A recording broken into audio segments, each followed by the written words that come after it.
Check 1, 2. Oh, there we go. Check 1, 2.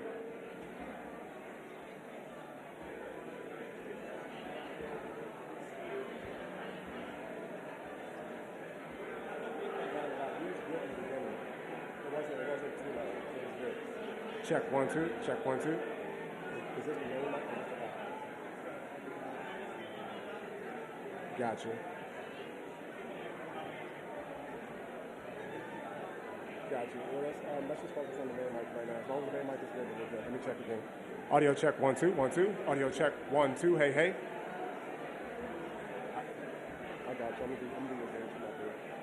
Check 1, 2. Audio check 1, 2, 3, 4, 5, 6. No, this is actually good because they're gonna be quiet when he's talking. So this is good. Yeah, they're gonna be quiet. And honestly, it's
Ladies and gentlemen, the President of the United States, accompanied by the Taoiseach of Ireland and Mrs. Martin.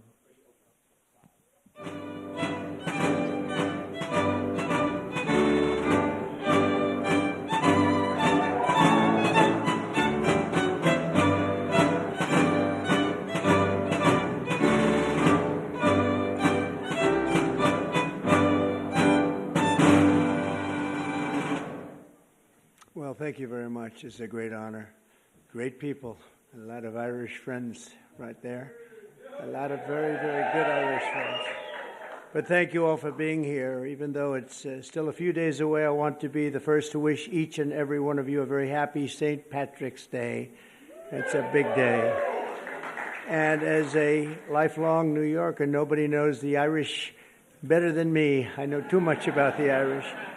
So let me begin by saying I really do. I love the Irish. I've had great, great friends over the years, and I love the Irish, special people.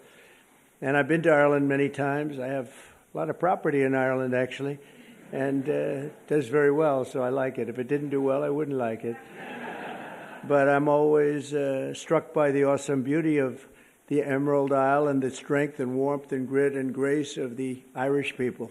Very few people can compare. Today we're delighted to welcome Taoiseach Micheál Martin, a very special man doing incredibly well and very popular, and his beautiful wife, Mary. And I want to thank you both for being here, the first official visit to the White House. So thank you very much for being here with us. Thank you. Thank you.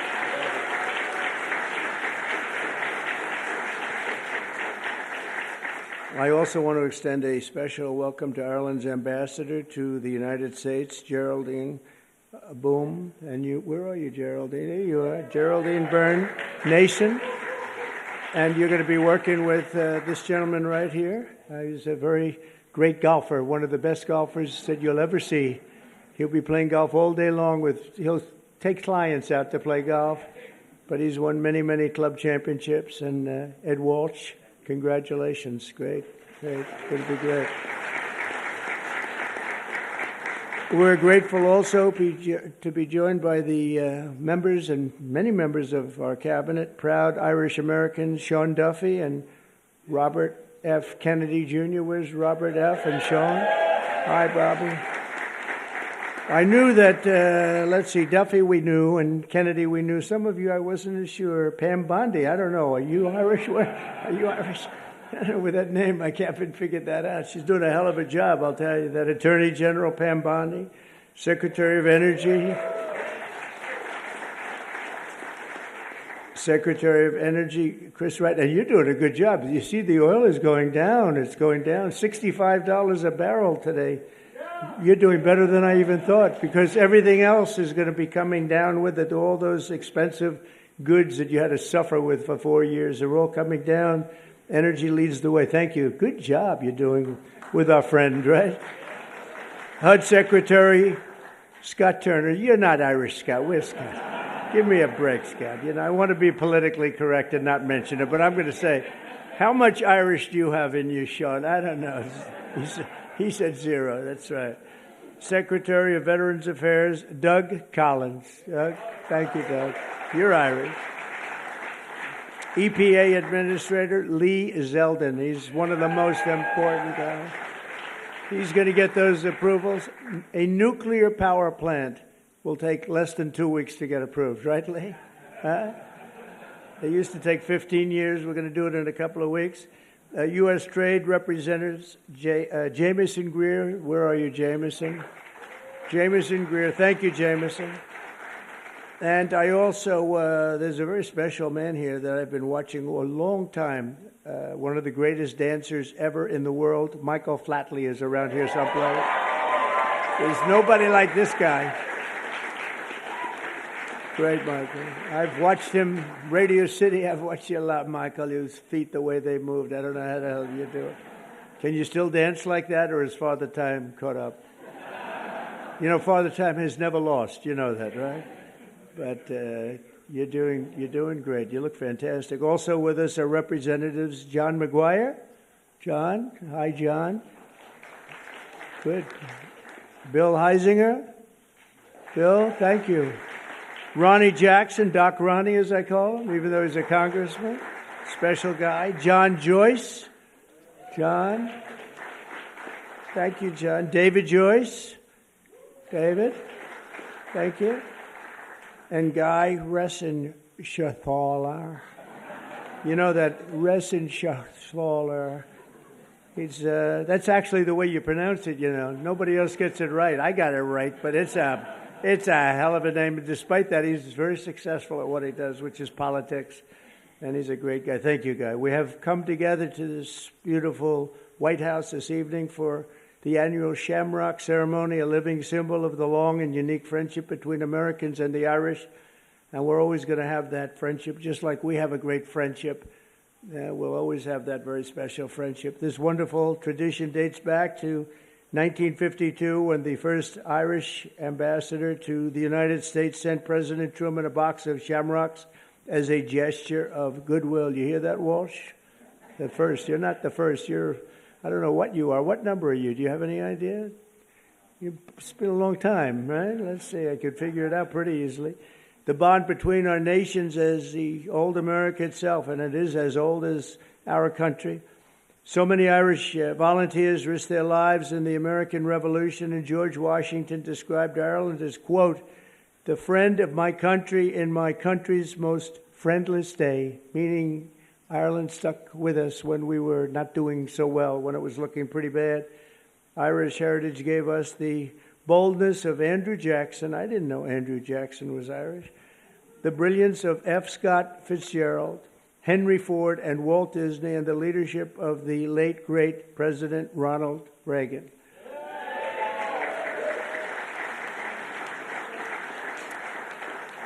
It was men and women of Irish descent who built the hallowed halls of Notre Dame University. Notre Dame is great. What a great place. The legend of the Boston Red Sox and the golden arches of McDonald's. That's right.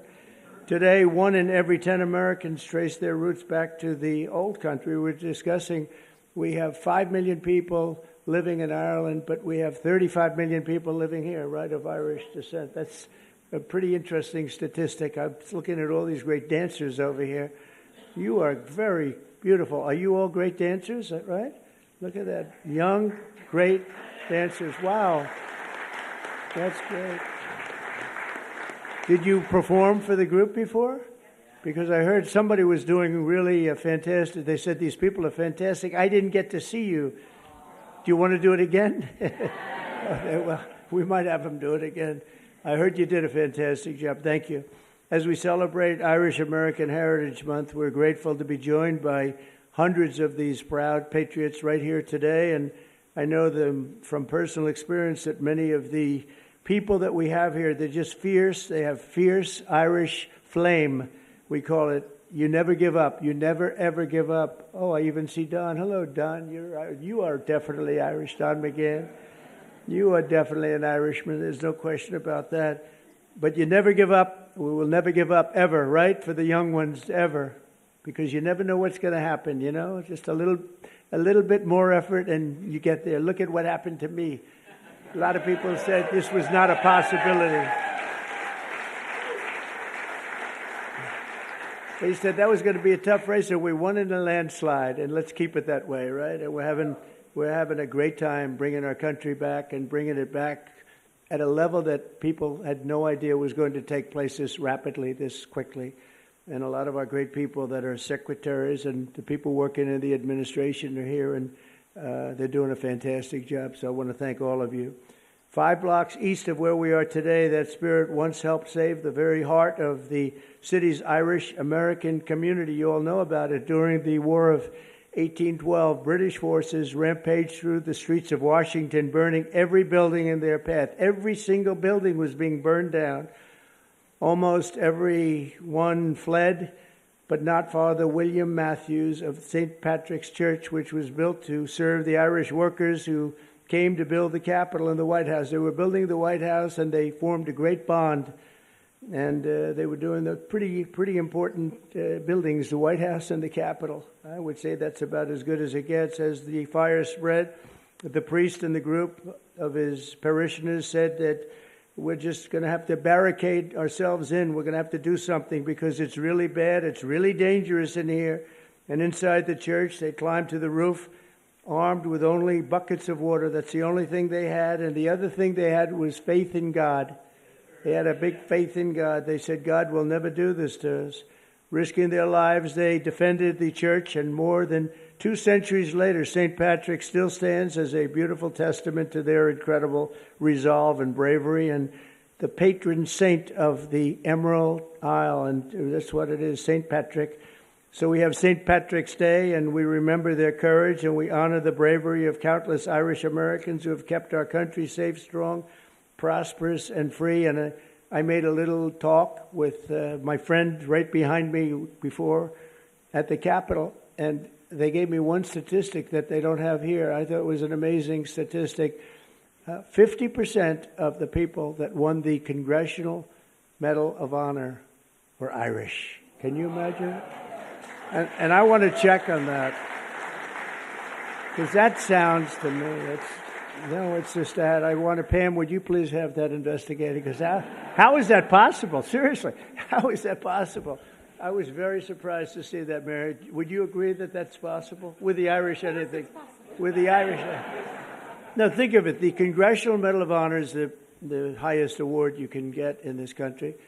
And 50%, well, there you also have the Presidential Medal of Freedom. But I will say the Presidential Medal of Freedom, it's much easier to, I mean, you get it for achievement in something, but you don't have to take many, many bullets, although there has been one bullet that was not too good. I'm the only one, the presidential, that got that. But think of that, 50% of the people that received the Congressional Medal of Honor had Irish heritage and were involved in some form with the Irish, and that's pretty good. That's a pretty big statement. In closing, I want to remember one more Irish-American patriot our nation lost this week. In 1979, Anthony R. Dolan, some of you know that name, a lot of the people that work in the White House know it very well, became the youngest ever Pulitzer Prize winner for his reporting on government corruption in Stamford, Connecticut. In 1981, he became the chief speechwriter to President Reagan, whom he served for 8 years. That's a long time. That's the full time, 8 years, coining the phrase evil empire. That was his word. That's a very famous, if people aren't here, the evil empire was a very profound statement. Tony served as a White House advisor throughout my first term, and most recently was a special assistant to President on domestic policy and the Domestic Policy Council. He passed away early Monday morning, and his family is devastated, to be honest. They're devastated. A couple of the family members are here, but they're devastated. He was a great person, great, brilliant writer, and so he will be very greatly missed. And Tony is looking down on us right now, and he was so proud of what he did and his heritage. He was so proud of his heritage. So I want to thank him and his family for the incredible job they did.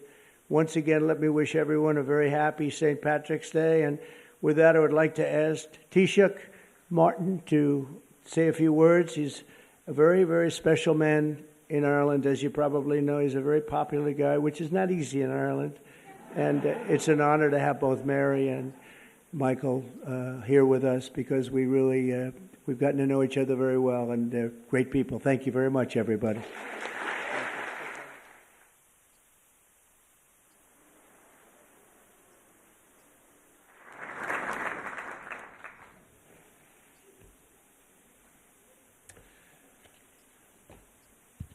President Trump, distinguished guests, it is a singular honour to represent the people of Ireland as we gather to celebrate St. Patrick's Day.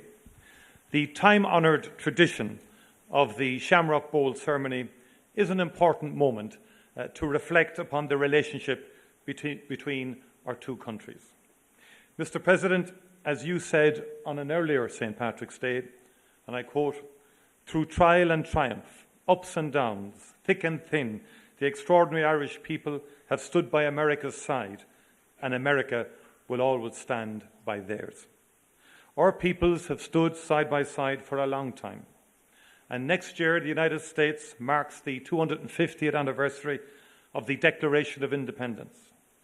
Of the 56 signatories of that historic document, 3 were born on the island of Ireland, and many others were of Irish descent.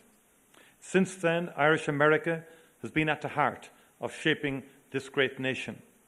The ideals of liberty, democracy, and equality of opportunity forged in this country did much to inspire Irish independence. Our histories are interconnected because our people are interconnected. Today, as the President has said, more than 30 million people claim Irish ancestry in the United States. Those who came to America seeking refuge from poverty and hunger at home worked hard. They helped build the railroads that connected this country and the skylines that defined it. Others served their communities and their adopted home as firefighters, teachers, nurses, doctors, policemen, and soldiers. Irish people can now be found in almost every industry and community across the United States. Mr. President, Irish Americans have lived the American dream.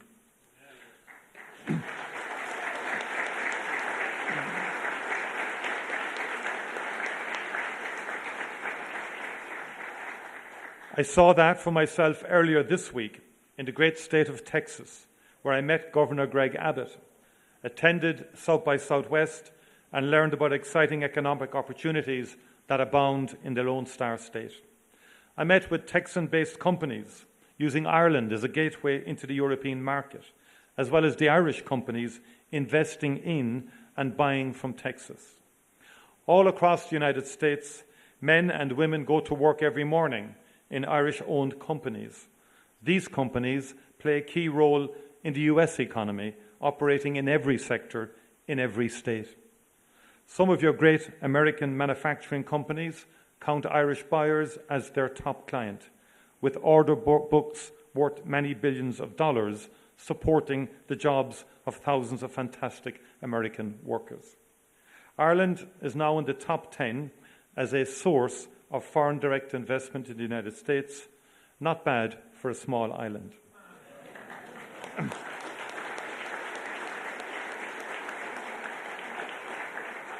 Ireland likes to trade with the United States, and the United States likes to do business with Ireland because we are strong and reliable partners. Mr. President, let's do even more and better together. In the past, Irish labourers came to help build the new republic, the beacon on the hill. They even built this beautiful White House. They built the roads and the railroads that made this mighty union possible. Today, Irish companies are building the infrastructure connecting the United States in the 21st century. Throughout our great shared history, Ireland has played a role in bringing America closer. In doing so, we've been proud to help make this country great. Mr. President, American companies continue to invest in Ireland, where our access to the European market, talented workforce, and consistent and stable business environment makes us one of the best places in the world to do business. And just like our peoples and cultures, our economies are deeply interconnected. Investment in Ireland helps American companies sell their products across the world. Our island is home to a people with an outward perspective, generations of whom have looked to the United States for opportunity and inspiration. We've built prosperity through free and fair trade with partners all over the world, and particularly here in these United States. Let us continue to build on that foundation, bringing ever-growing prosperity to both our great peoples. Let us continue to work together to make sure that we maintain that mutually beneficial two-way economic relationship that has allowed innovation and creativity and prosperity to thrive. Mr. President, on St. Patrick's Day in 1981, in this House, President Ronald Reagan spoke of a just and peaceful solution to the conflict in Northern Ireland. And that was the start of an extraordinary journey. 17 years later, after enormous effort and commitment and dialogue and disagreement and sheer perseverance, we signed the Good Friday Agreement. We signed a just and lasting peace into being. And the United States of America was at the very center of that magical moment of hope and inspiration. Successive presidents, Republican and Democrat, cared enough to put in the late nights, the persuading, the cajoling, the negotiating, the encouraging, the influencing. And Mr. President, 3,720 people were killed in that conflict, and close to 50,000 people were injured. In per capita terms, that's many millions of Americans. And just imagine that for a moment in terms of the scale of what happened. It was the support of the United States of America that was essential in bringing that to an end. One of the greatest achievements of American foreign policy, with heartfelt commitment from both sides of the aisle. The story of peace in Ireland is one that we wrote together. We know building peace is a difficult and painstaking task, but when the mighty United States of America puts its shoulder to the wheel, there is no mountain it cannot move.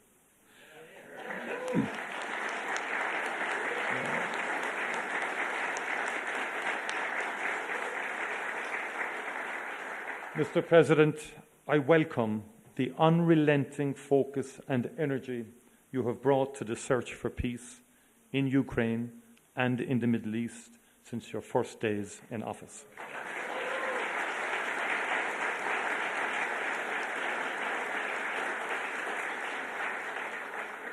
In my view, there is nothing more noble, President, than the pursuit of peace, and this is what you are doing.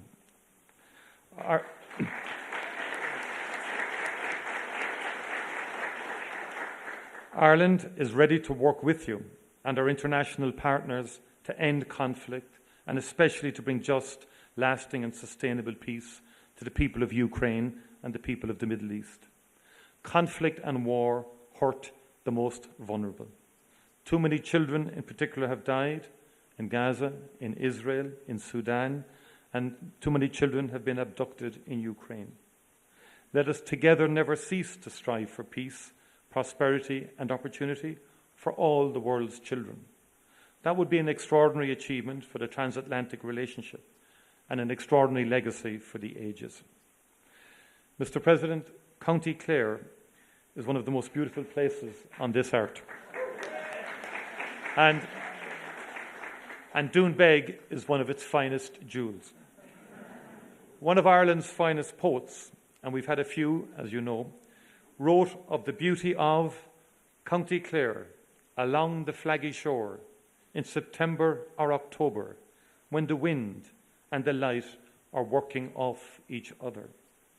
And Heaney wrote of how Ireland can catch the heart off guard and blow it open. I have been to that part of Clare, and I know that that is true. Mr. President, I hope that we can welcome you to Ireland soon to catch your own heart off guard. You know better than anyone the beauty of Doonbeg, a place that would take anyone's breath away. Gorv míle amahagut, Banachdi na féle Pádraig Orv Galéir. Thank you very much indeed, and happy St. Patrick's Day to you all. Thank you.